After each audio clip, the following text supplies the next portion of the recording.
Existe una amplia variedad de controles de seguridad diferentes que se utilizan para mitigar el riesgo de ser atacado. Las tres categorías principales son gerencial, operativa y técnica. En esta sección vamos a verlos con más detalle. Como profesional de ciberseguridad, usted debe estar familiarizado con cada uno de estos controles y cuándo se debe aplicar cada uno de ellos. Saludos, soy Seo Rodríguez y en esta sección vamos a continuar con el curso de preparación para la certificación del CompTIA Security Plus. En esta ocasión vamos a tratar el objetivo 1.2, que son pues los diferentes tipos de controles. Bien, como acabamos de mencionar, vamos a iniciar con los tres principales controles principales, que son los controles gerenciales, los controles operacionales y los controles técnicos. Los controles gerenciales, ¿verdad?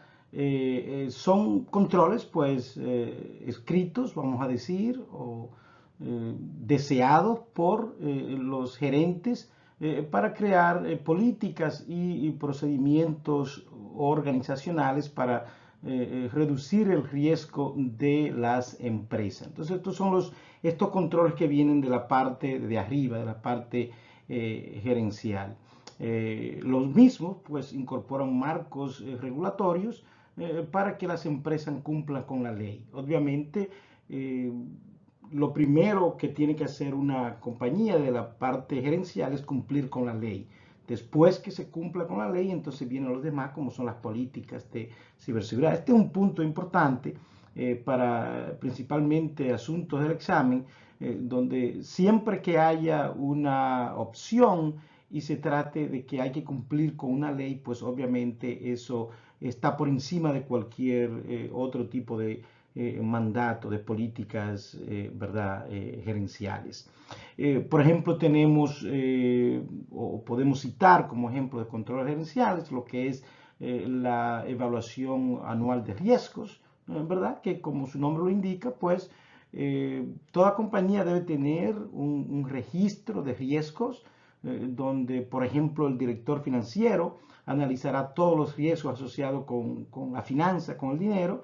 El gerente de TI, por ejemplo, analizará todos los riesgos planteados por la infraestructura de TI, el gerente de recursos humanos y así sucesivamente. Es decir, cada digamos, director de departamento, cada función obviamente tiene sus riesgos, ¿verdad? Que tiene que tener pues claro y preciso para poder analizarlo. Entonces, a medida que la tecnología cambia y que los hackers se vuelven más sofisticados, obviamente los riesgos pues son mayores y también pues van cambiando. Entonces, esto hay que constantemente, principalmente anualmente, ¿verdad? Deben revisarse. Como acabo de mencionar, cada departamento tiene el deber de identificar sus propios riesgos y los tratamientos de esos riesgos, ¿verdad? Y los colocará en lo que se llama el registro de riesgo. Esto deben ser, pues, revisados anualmente. También son muy importantes lo que son las pruebas de penetración y el escaneo de vulnerabilidades, que realmente no son la misma. El escaneo de vulnerabilidades puede hacerse internamente dentro del departamento de seguridad. Hay muchísimas aplicaciones que pudieran utilizarse para esto. La prueba de penetración normalmente se contrata un equipo desde fuera, ¿verdad? Para no solamente detectar vulnerabilidades, sino también tratar de explotar esas vulnerabilidades, que es prácticamente la gran diferencia entre lo que es escanear vulnerabilidades y las pruebas de penetración. Las pruebas de penetración pues van mucho más allá, ¿verdad? Y tratan de ver la empresa desde el punto de vista de un cibercriminal y a la vez que encuentra vulnerabilidades, pues también tratan de explotar esas vulnerabilidades. Entonces, un análisis de vulnerabilidades no es intrusivo en ese sentido, ya que simplemente verifica las vulnerabilidades, mientras que una prueba de penetración es más intrusiva, ya que adentra más profundamente en una computadora y puede explotar las vulnerabilidades. Eso es algo muy importante tenerlo en cuenta, tanto para en su trabajo de día a día como para asuntos de la certificación. En cuanto a los controles operacionales, pudiéramos decir, por ejemplo, la capacitación anual de concientización sobre seguridad, que hoy en día es un elemento extremadamente importante que toda compañía debe tener. Este, por ejemplo, es un evento, como acabo de mencionar, anual, que se recuerda a lo que debe hacer cada día para mantener a la empresa segura, ¿verdad? Cada uno de los empleados. Y dependiendo del nivel, normalmente esta capacitación anual de concientización tiene que ser dirigida dependiendo de la función, ¿verdad? Y que sea mandatoria en toda compañía. Eh, Podríamos decir como por ejemplo, cuando haya terminado el día debe limpiar su escritorio y bloquear todos los documentos, es decir, no dejar documentos, por ejemplo, con información confidencial, donde quizás la persona que viene a limpiar puede tener acceso o cualquier persona que ¿verdad? Dentro de la misma compañía o algún visitante, pues que no se encuentren con información que no deba haber, lo que es el elemento de confidencialidad de la tríada de la CIA que tanto hemos hablado. Otro ejemplo que pudiéramos mencionar es que los empleados y visitantes deben llevar una insignia de identidad en todo momento y que si no lo hacen deben ser escoltados, es decir, si alguien constantemente, por ejemplo en mi compañía, a veces viene un visitante o una persona que se le quedó su insignia, es obligación de uno pues llevar a esa persona hasta la recepción para que resuelva, le den una insignia, pero por ejemplo en muchas compañías de alta seguridad no se permite que ninguna persona pues camine por los pasillos, que ande por la compañía sin una insignia de identificación que realmente que sea visible, ¿verdad? Y que eso obviamente no en todas las compañías se utiliza, todo depende del nivel de seguridad. He visto muchísimas compañías donde todo el mundo anda sin ningún tipo, incluso he ido a algunas compañías y no se requiere nada de eso, pero en muchas compañías de alta seguridad sí se requiere. Otro ejemplo que pudiéramos citar es, por ejemplo, que las empresas necesitan sus empleados pues completen la capacitación anual en ciberseguridad, que ya hemos hablado acá, ya que el riesgo aumenta cada día y esto debe ser obligatorio. Algo importante también son lo que son estas pruebas de phishing que muchas compañías utilizan constantemente y si usted, por ejemplo, falla en una prueba de phishing, pues mandarlo automáticamente a un entrenamiento obligatorio. Realmente el phishing, la ingeniería social, hoy en día es uno de las, digamos, de los elementos más significativos y más peligrosos en una compañía, pues según las estadísticas, el 95% de todas estas brechas digitales que oímos en las noticias, pues inician con un correo electrónico, ¿vale? Inician con la ingeniería social. Entonces, obviamente, si ese porcentaje tan alto de ataques inicia con lo que es la ingeniería social, entonces tenemos que las compañías deben prestar atención a este tipo de cosas y deben implementar programas de concientización que no solamente sea este programa mandatorio anual, sino que estas pruebas de phishing deben hacerse quizás cada 3 meses, ¿verdad? Y tener métricas de quienes están pues, cayendo en el gancho y entonces mandar a esa persona pues, a entrenarse de nuevo, ¿verdad? De manera obligatoria. Continuando con los controles operacionales, tenemos lo que es la gestión del cambio, ¿verdad? Que es un proceso que una empresa adopta para que los cambios realizados no causen ningún riesgo de seguridad a la empresa. Es muy importante que estos cambios pues sean aprobados, ¿verdad? Y que haya un plan de recuperación en dado caso de que lo que se esté tratando de implementar pues falle, ¿verdad? Que no vaya acorde con el plan. Esto es importante también porque un cambio en un departamento puede afectar a otro departamento. Si, por ejemplo, vamos a suponer que hay que mitigar una vulnerabilidad en una base de datos de SQL, una base de datos que utilizan muchísimos departamentos, entonces, obviamente, si hay un problema con esa base de datos, pues todos los demás departamentos, tanto recursos humanos como el departamento financiero, el departamento de ingeniería, pues también van a ser afectados. En muchas compañías hay lo que se llama un CAB una junta asesora de cambios que ayuda con la priorización de los cambios, ¿verdad? También analizan los beneficios financieros del cambio y pueden aceptar o rechazar los cambios propuestos en beneficio de la empresa. Trabajé en una compañía donde esto era muy riguroso y todas las semanas teníamos una reunión donde había una lista de todos los cambios propuestos de los diferentes departamentos y entonces pues ahí se elegía qué se podía hacer y qué no se podía hacer. A veces hay quizás cierre de mes donde los equipos del departamento financiero deben estar disponibles todo el tiempo. Entonces muchas veces pues se rechazaba cualquier cambio hasta que digamos que ese tiempo pasara, ¿verdad? Esos días donde había lo que se llama como un freeze, se frizaba, ¿verdad? Todo tipo de cambio. No todas las compañías tienen este tipo de lo que es el CAB, pero sí cualquier cambio que se haga en una compañía, cualquier vulnerabilidad que se quiera pues mitigar, si ese cambio puede traer como consecuencia que haya problemas de ciberseguridad, por ejemplo, de disponibilidad, etcétera, pues es importante que haya unas personas, ¿verdad? Normalmente más de una que autoricen estos cambios. El departamento de TI, la TI evoluciona rápidamente y pues estos procesos también tendrán que cambiar para hacer frente a los posibles riesgos de seguridad asociados con la tecnología de la innovación.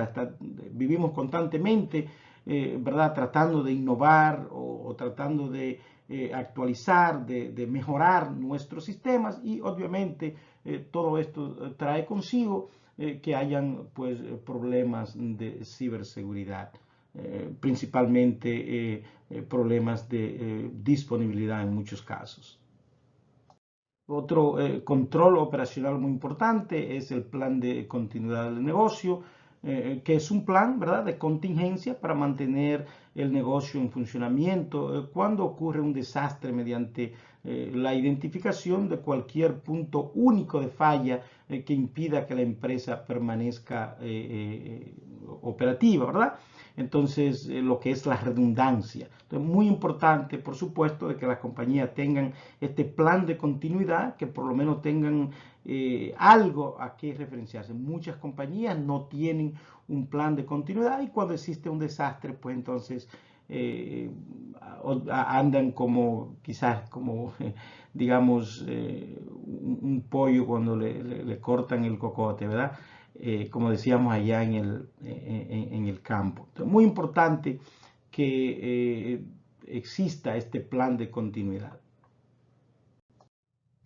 Bien, entonces la otra gama de controles y quizá las que como profesionales de ciberseguridad pues utilizamos más, ¿verdad? E interactuamos más de cerca son los controles técnicos, tales como quizá configurar un firewall, instalar y configurar el programa de antivirus y anti-malware, configurar protectores de pantalla, configurar permisos de carpetas y archivos de NTFS, ¿verdad? De los permisos de NTFS que utilizamos a diario. La configuración e implementación de sistemas de prevención de intrusiones, los IPS, o los sistemas de detección de intrusiones, IDS. Entonces, todo esto son pues controles técnicos, obviamente estos solo son algunos. de los cuales pues tenemos que, con los que tenemos que lidiar normalmente. Por otro lado, tenemos otros tipos de controles, lo que llamamos los controles disuasorios, que podrían ser, por ejemplo, una cámara de TV, de circuito cerrado, ¿verdad? De televisores y sensores de movimiento. Cuando alguien pasa por delante de un edificio y los sensores de movimiento lo detectan, pues encienden las luces para disuadirlo. Y esto no solamente una compañía, por ejemplo, en casa yo tengo luces y tengo cámara que automáticamente de noche, que cuando a veces pasa cualquier animalito por el patio o lo que sea, pues las luces prenden, ¿verdad? Eso es un control disuasorio. Un edificio con una cámara, ¿verdad? En una posición prominente y un letrero que advierte a las personas que están siendo grabadas, pues puede actuar como un elemento disuasorio. Por ejemplo, una cerca, usted tiene quizás una foto de que hay un perro grande que asusta, eso es un control disuasorio, aunque no lo tenga. E incluso, por ejemplo, hay personas que tienen fotos donde dice tenga cuidado, perro o algo así. Y puede ser de que realmente no haya un perro, pero una persona que esté intentando robar o que quiera penetrar a una cerca donde haya un control como esto, pues lo va a pensar dos veces. Ya hablando más técnicamente, por ejemplo, un disclaimer en un email, por ejemplo, que dice, mire, si este correo no fue enviado a usted, etcétera, no lo utilice o podrá ser juzgado, algo así, ¿verdad? Esos disclaimers que hay en los correos electrónicos también son controles disuasorios. Cuando usted va a ingresar a su computadora, que va a entrar su username, pues muchas compañías ponen quizá una nota donde dice solamente las personas autorizadas pueden hacer un login en esta computadora. Si usted no es una persona autorizada, pues puede ser juzgada, etc. Todos esos son tipos de controles disuasorios que podemos utilizar.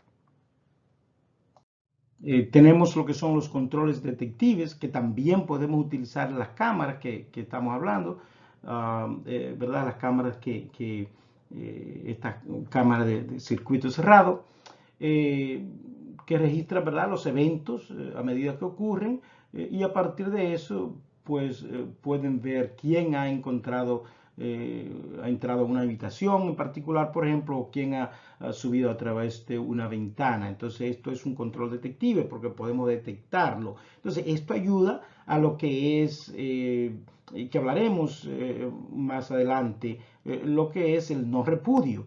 El no repudio es que si a usted lo ven entrando a un centro de datos, a un centro de computadora donde usted no debe entrar, y usted dice, no, yo no fui, y cuando le enseñan el video y ahí usted está entrando, entonces no hay forma de decir que no fue usted. Entonces, obviamente, las cámaras son una de las mejores maneras de resolver el problema de esto, lo que es el no repudio. Los archivos de registro, los famosos logs, ¿verdad? Que son archivos de texto que registran eventos y las horas en que ocurren estos eventos. En una computadora de Windows, de Linux, prácticamente todo lo que se hace en una computadora es registrado, ¿verdad? Y esto puede utilizarse, ¿verdad?, como un control detective. Si utiliza, por ejemplo, un SIM, que hablaremos más adelante, para agregar todos estos registros de servidores, enrutadores, switches, etcétera, pues obviamente es un control detective muy efectivo. Los servidores de escritorio, los firewall, etcétera, todos estos dispositivos, pues, registran todo lo que se hace en una computadora. Y una vez que se sabe la hora, la fecha, el evento, pues puede recopilar toda esa información de registro y utilizarlo para saber realmente qué fue lo que pasó. Obviamente es importante que estos registros pues se almacenen en unidades que no puedan ser borradas, lo que son los famosos WORM o Write Once Read Many, es decir, estos quizás dispositivos como los CD donde usted puede escribir pero no puede borrar así de manera tan sencilla. Entonces, muy importante claro, la mayoría de las compañías pues utilizan sistemas, quizás toman todos estos registros y lo almacenan fuera del dispositivo en un servidor donde pues muy pocas personas tienen acceso a esos archivos. Los controles correctivos, como su nombre lo indica, son las acciones que se toman para recuperarse de un incidente.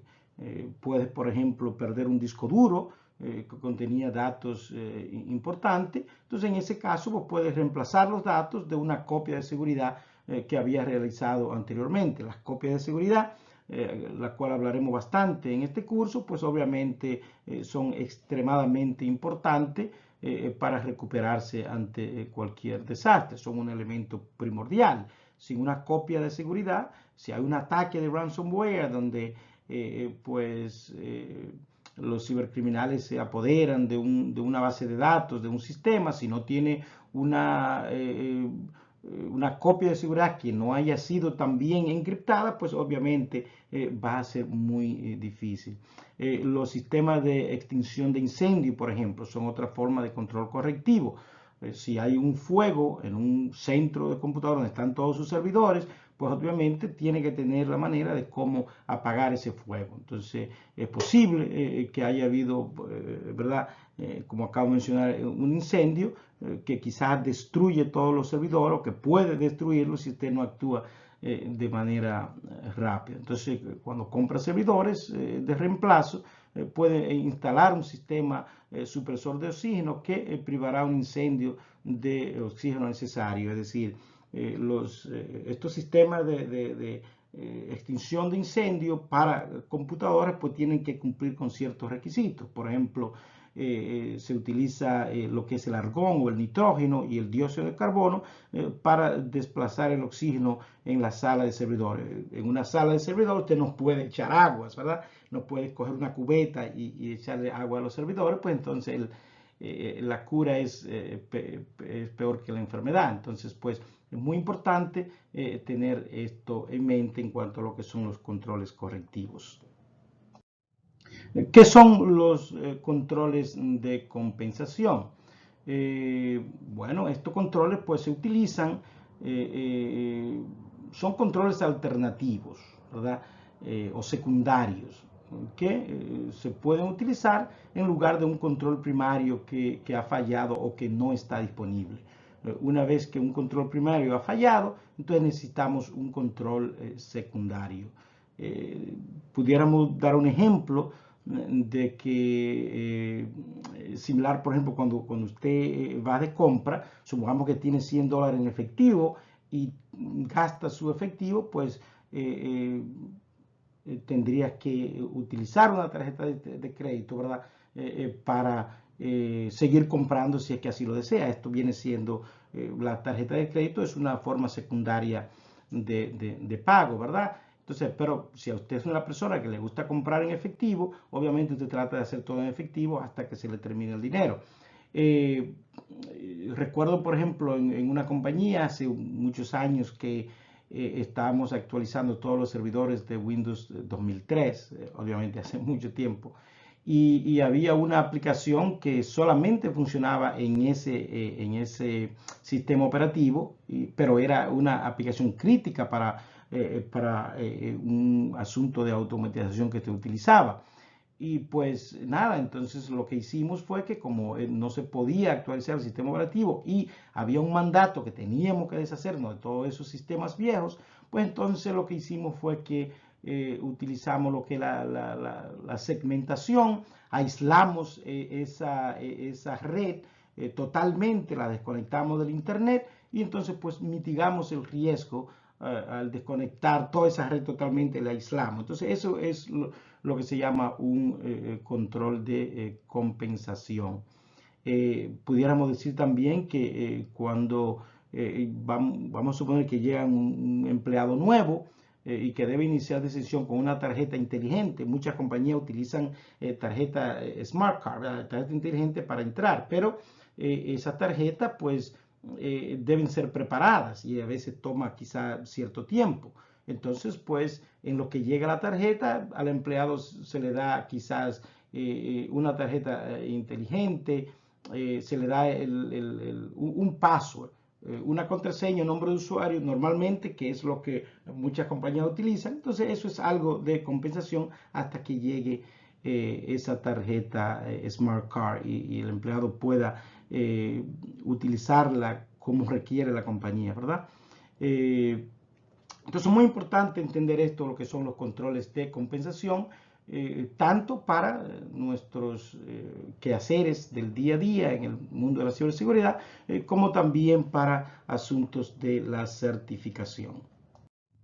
¿Qué son los controles preventivos? Por ejemplo, desactivar cuentas de usuario. Cuando alguien abandona una empresa, lo primero que ocurre es que su cuenta debe quedar deshabilitada, ¿verdad? Las compañías que tienen ese proceso bien, que lo hacen como deben hacerlo, ¿verdad? Ya que pues si usted no desactiva esa cuenta, esa persona, y dependiendo en qué término se haya ido esa persona de la compañía, pues puede tener acceso a información y pudiera causar algún daño, ¿verdad? Entonces es muy importante desactivar las cuentas de usuario. De hecho, eso suena lógico y suena algo que muy sencillo, que por supuesto que hay que hacerlo.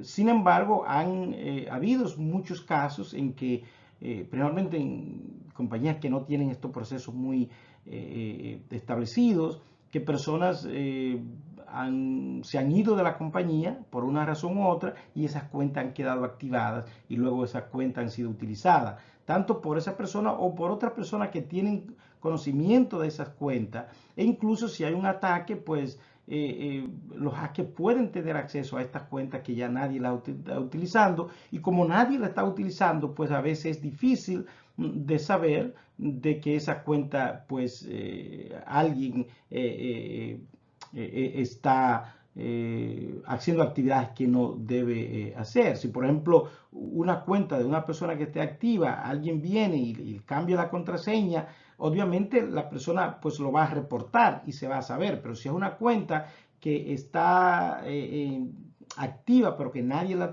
está utilizando, pues entonces es mucho más difícil para la compañía detectar que alguien ha utilizado esa cuenta.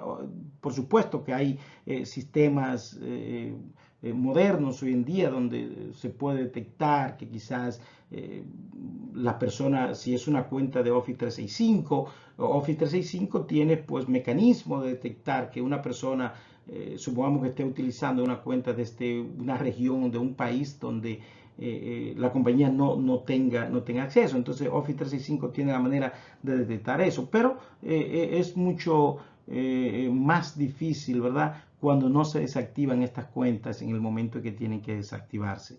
El endurecimiento del sistema operativo es otro, obviamente, control preventivo muy importante.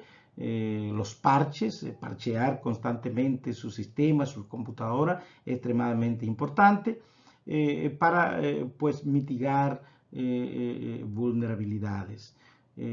Por ejemplo, el Departamento de Defensa de Estados Unidos, que quizás no es asunto de examen, pero ya para expandir un poquito más esto, tiene una guía de implementación que le llaman técnica de seguridad o STIC, ¿verdad?, que contiene orientación de cómo bloquear los sistemas informáticos y el software para evitar que sean vulnerables a los ataques. Y usted puede buscar esto en Google. También el NIST tiene pues guías de cómo pues endurecer los sistemas operativos, y cualquier marco de referencia que te utilice, lo que es esto del endurecimiento del sistema operativo son controles pues bastante importantes. Vamos ahora a entrar a otro tópico, hablando aún de controles, pero lo que son los controles de acceso, ¿verdad? Las tres partes principales de los controles de acceso son identificar a un individuo, autenticarlo cuando inserta una contraseña o un PIN, y luego la autorización, donde se otorga permiso a un individuo para las diferentes formas de datos. Por ejemplo, alguien que trabaja en finanzas necesitará un mayor nivel de autorización de seguridad y tendrá que acceder a datos diferentes a los de una persona, por ejemplo, que envía un pedido de productos terminados, que trabaja en un almacén, ¿verdad? Dentro de estos tipos de control de acceso, un control que es muy común, que utilizamos constantemente, es el control de acceso discrecional, que podemos ver aquí, por ejemplo, lo que son estos permisos de NTFS. Si tenemos, por ejemplo, una carpeta que contiene, qué sé yo, información confidencial y solamente damos permiso a las personas que deberán ver ese contenido. Todo departamento, recursos humanos, departamento de finanzas, tienen pues archivos que son confidenciales, que solamente deben ser vistos por algunas personas. Entonces, normalmente utilizamos los permisos de NTFS para dar permiso. Por ejemplo, en este caso, tenemos acá una carpeta donde solamente se está dando el permiso de leer, ejecutar y leer. Es decir, que lo que hay en esta carpeta solamente puede leerlo, no puede modificarlo, no puede hacer más nada. Entonces, estos controles de acceso discrecional, lo que quiere decir es que el dueño del sistema, o mejor dicho, el dueño de la información, pues a su discreción otorga permiso a quien cree que debe tenerlo, ¿verdad? Y cuando hablamos de los dueños de los datos, muy importante tener, eso lo detallaremos más adelante, pero por ejemplo, si estamos hablando de los recursos humanos, normalmente el dueño de los datos del Departamento de Recursos Humanos es el director de recursos humanos, es la persona que dicta a quién debe dársele permiso o no. Las personas que trabajan en el departamento de TI son lo que se llaman el custodio de los datos, donde por orden del director del departamento de recursos humanos o finanzas, ¿verdad? Se le otorga permiso discrecional a una persona, se le da permiso discrecional utilizando esto del NTFS. Entonces, ese es un ejemplo, ¿verdad? Muy palpable de lo que son estos controles de acceso discrecionales. Por otro lado, tenemos lo que son el control de acceso obligatorio, que se utiliza más a nivel del gobierno, por ejemplo, el gobierno federal de los Estados Unidos. El control de acceso obligatorio, o MAC, como se conoce, se basa en el nivel de clasificación de los datos. MAC analiza cuánto daño podría infligirse a los intereses, por ejemplo, de la nación, si esos documentos y esa información fuera a caer en manos enemigas ¿verdad? O en personas que no deberían verlo. Entonces, por ejemplo, se utiliza lo que es el top secret, secret, confidencial, etcétera. Pero normalmente confidencial, secret, top secret, ¿verdad? Son muy importantes. Y también hay otros niveles, pero estos son los principales para asunto de la certificación. Entonces, aquí hay sistemas operativos que son Windows no puede utilizarse para el Mac. Hay un sistema operativo basado en Linux donde enforza este tipo de control, ¿verdad? Por ejemplo, en el caso de este tipo de control, las personas tenemos un nivel de control de acceso, el sujeto. Existe lo que es el sujeto, que puede ser, por ejemplo, la persona en este caso, y luego el objeto, que es el archivo o la carpeta. Entonces, si una persona tiene lo que se llama un permiso de secreto, un clearance, que puede ver información secreta, entonces a esa persona se le da ese nivel. Los documentos hay documentos que son secreto o secret. Si una persona tiene ese nivel, entonces esa persona puede ver eso, pero una persona que tenga el secret no puede ver top secret, ¿verdad? Entonces es muy importante eso. Entonces este MAC, lo que es el Mandatory Access Control, por sus siglas en inglés, es basado en ese nivel de clasificación. De nuevo, aunque esto aparece en el examen, pero no es muy común a nivel de empresas privadas, pues las empresas privadas no realmente no tratan este tipo de control de acceso. Los roles del MAC, del Mandatory Access Control, tenemos lo que es el propietario, que es la persona que escribe los datos y es la única persona que puede determinar la clasificación. Por ejemplo, si están escribiendo un documento secreto, lo lanzarán a ese nivel o más alto, ¿verdad? Está lo que le llama el steward, que es la persona responsable de la calidad y el etiquetado de los datos. Está el custodio, que es la persona que almacena y gestiona los datos clasificados. El custodio pues asegura de que los datos estén encriptados y respaldados. Por ejemplo, hablaba de lo que es el departamento, más o menos el departamento de TI viene siendo lo que es el custodio, ¿verdad? Y tenemos lo que es el administrador de seguridad, que es la persona que da acceso a los datos clasificados una vez que se ha aprobado la autorización. De nuevo, esto no se utiliza mucho en las empresas privadas, por eso a veces es un poquito difícil del estudiante, pues al menos que no haya trabajado con este tipo de información, que no haya trabajado quizás en lo que es el gobierno de los Estados Unidos utiliza mucho esto, tanto a nivel federal como a nivel estatal.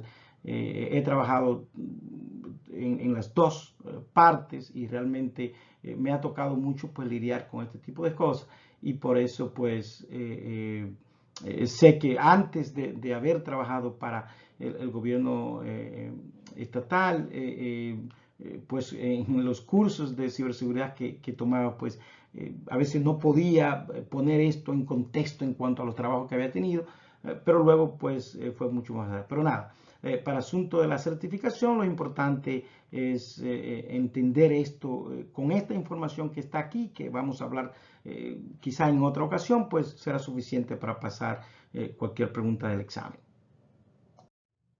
Otros tipos de controles que vamos a tratar acá son el control de acceso basados en roles, que como su nombre lo indica, pues el control se da basado en el rol que usted tenga dentro de la compañía.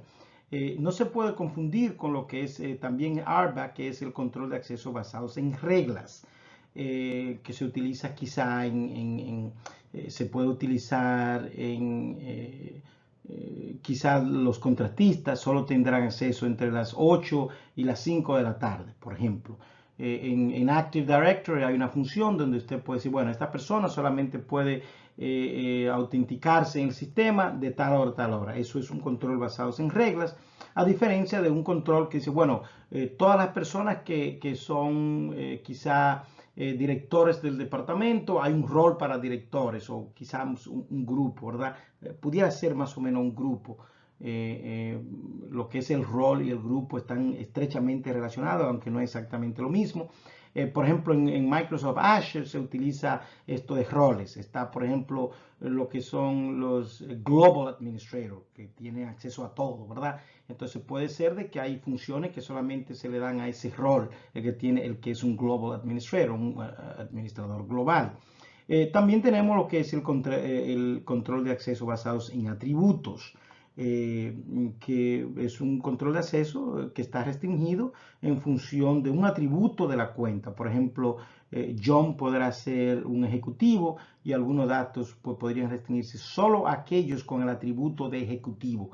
Por ejemplo, en Active Directory, si alguien tiene el atributo de director, tiene acceso a ese sistema o a esa información. Es muy importante entender esto para asuntos de la certificación.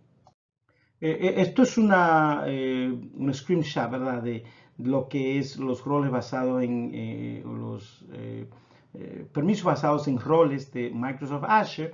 Aquí tenemos, por ejemplo, todos estos son diferentes roles. Entonces, si vamos a suponer que usted es un programador dentro de la compañía y está creando una aplicación, entonces es probable que a usted se le dé el Application Administrator o se le dé el application, bueno, quizá la persona de TI va a ser el application administrator y si usted es un developer, un desarrollador de software, usted va a ser el application developer, pero a ninguno de los dos se le debe dar un global administrator porque es muy importante cumplir con lo que es el concepto de least privilege, ¿verdad? El concepto de privilegios mínimos.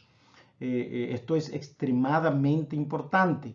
Recuérdense que una de las técnicas muy común que utilizan los hackers es entrar a una compañía con una cuenta normal y entonces moverse lateralmente hasta una cuenta con privilegios para entonces hacer el daño para el cual entraron.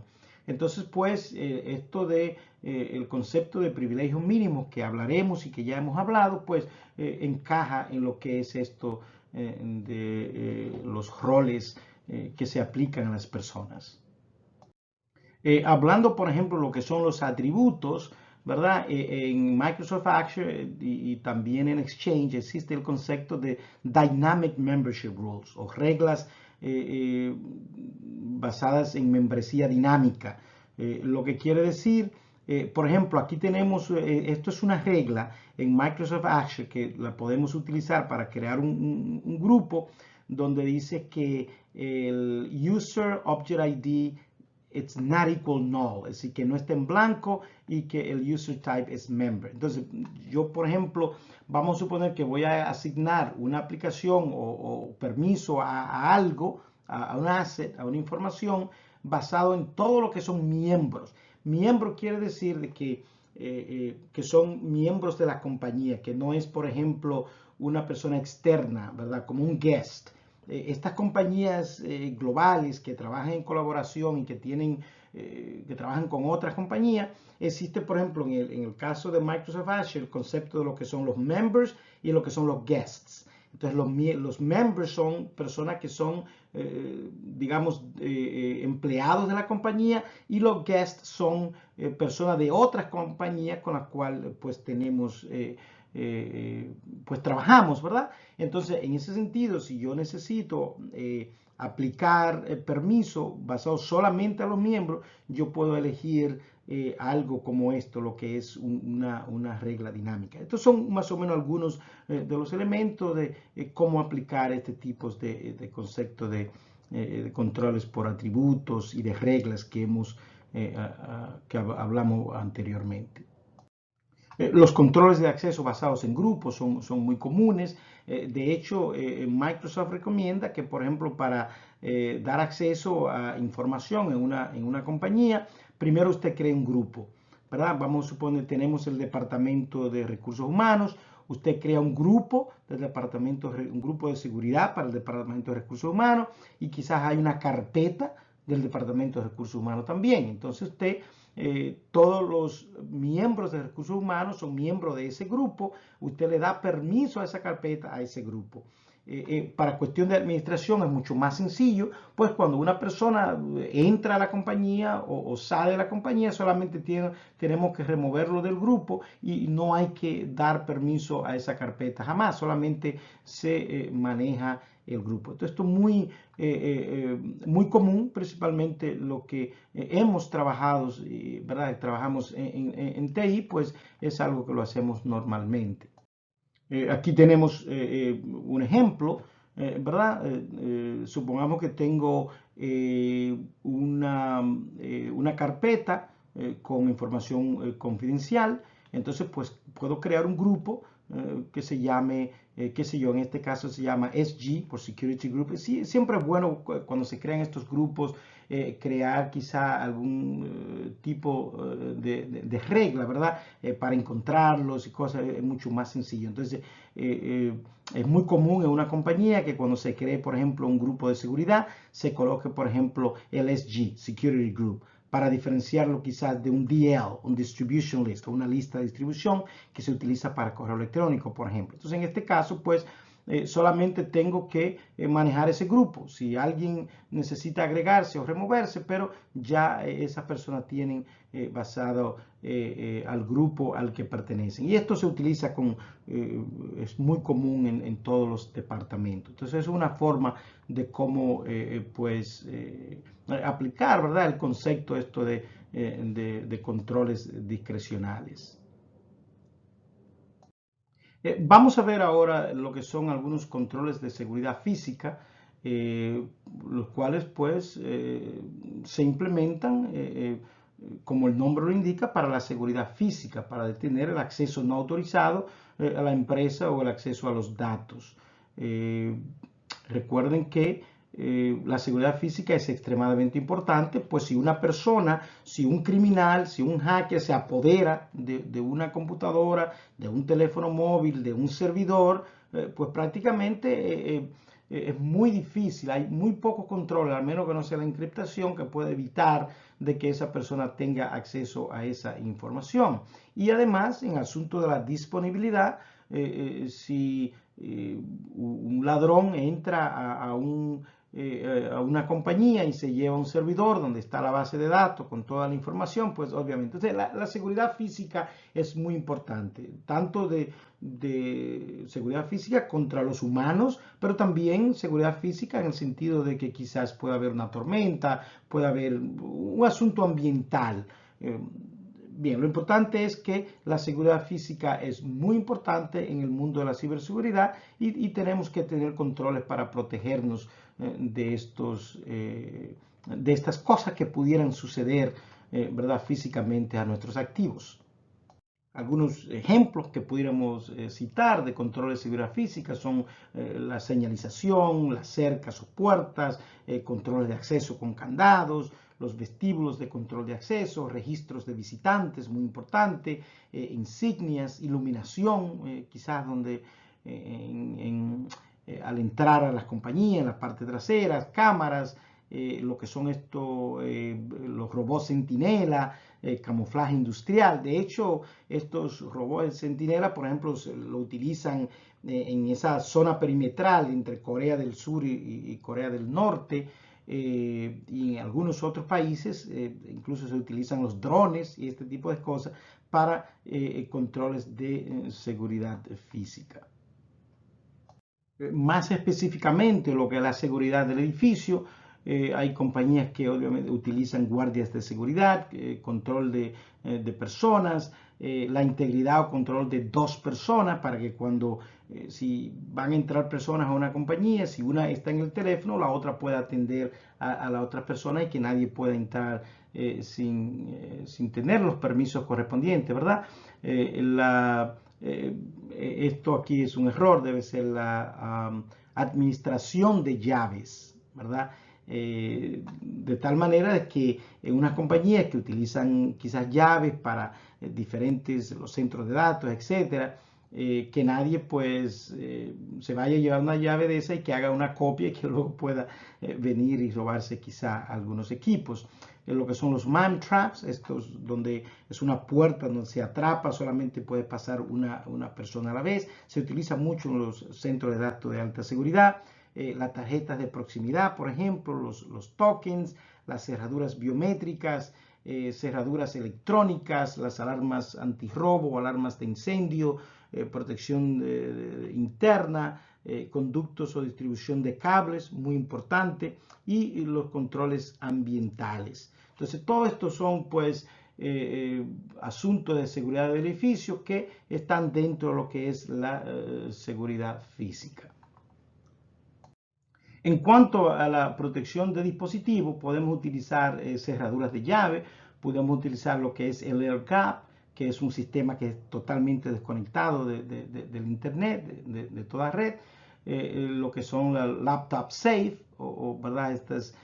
Los safe para las computadoras portátiles, bloqueador de datos de USB, las bóvedas, la jaula Faraday, como esto, por ejemplo, que se pueden utilizar para evitar de que emanen esas señales de RFID, esas señales que emanan de sus dispositivos electrónicos. Por ejemplo, hoy en día, hace mucho ya está de moda lo que es el robo de estos vehículos que tienen el FAB, que tienen estas llaves inalámbricas. Por ejemplo, mi carro tiene es inalámbrico, se prende con un botón, no hay una llave normal. Entonces, eso funciona a través de una señal. Entonces, ¿qué hacen, por ejemplo, los cibercriminales? Que llegan al parqueo de su casa, tienen un aparatito que amplifican la señal y con eso pues pueden entonces prácticamente estos carros funcionan que cuando uno se aproxima a ello automáticamente se activan, la puerta pueden abrir y usted puede prender el carro. Entonces De hecho, yo tengo una caja de esta que compré en Amazon. Hay muchas que no son tan caras, donde prácticamente pongo mis llaves de noche para pues evitar ese tipo de cosas. Y esto se puede utilizar, por ejemplo, en sitios de alta seguridad para alguien entra con un celular. También se puede utilizar para cualquier dispositivo que esa persona tenga para robo de este tipo de señales. Bien, hemos llegado al final de una sección más en nuestro curso de preparación para la certificación del Security Plus. En el próximo video vamos a tratar lo que es la introducción a la ciencia forense digital. Recuerden que para este y otro curso pues pueden visitar cybersecurityhoy.com. También pueden escribirnos a información @cybersecurityhoy.com.